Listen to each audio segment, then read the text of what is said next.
សួស្តីបងប្អូនទូទស្សន៍តនេតិតុនទាំងអស់គ្នាបាទឥឡូវនេះគឺជាថ្ងៃអមទូថ្ងៃទី3នៃវត្តកោះស្រុងអង្គរបូរីគឺទស្សនវិជ្ជាឥឡូវគឺថាមេកំពុងតែរកភ្លៀងតែមិនមែនជាបញ្ហាសម្រាប់អ្នកមើលទូកទេអ្វីដែលសំខាន់គឺការប្រារព្ធពិធីបុណ្យអមទូកគឺ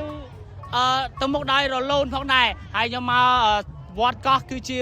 ថ្ងៃទី2ហើយដែលគេអមទូកនៅវត្តកោះឥឡូវទូកកំពុងតែធ្វើការចេញមកទៀតហើយបាទចេញមកហើយចង់ដឹងថាថ្ងៃនេះតើ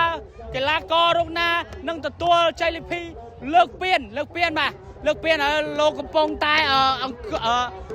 កង់មើលពានហើយបាទឥឡូវទូកកំពុងចេញមកហើយគេមក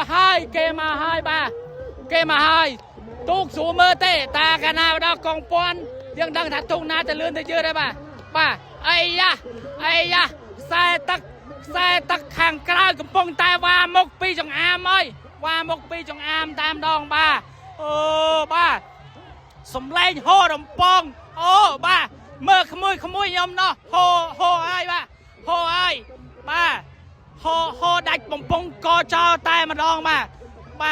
អីយ៉ាទូកមួយទៅស្ដាំទូកមួយទៅឆ្វេងមកឯងបាទអូបាទអូបែអមទូកនៅលេខឆអមតែម្ដងលេខខ្វល់ឆអមអីហើយចង់ដឹងអាទូកណាឈ្នះចាញ់ជំរឿទូកទៅដល់ទីតាំងនឹងធ្វើការលើកចង្វាឲ្យពុកម៉ែបងប្អូនអូបាទខាងខ្សែទឹកខាងក្រៅគឺទទួលបានជ័យលាភីហើយបាទហើយមើលក្មួយខ្ញុំហូរដាច់កកចោលហើយបាទអីទីងម៉ងនេះដាក់ញឹមរហូតនេះទីងម៉ងបាទដាក់ញឹមរហូតញឹមអត់ខ្លាចនេះអញញឹមរហូតចឹង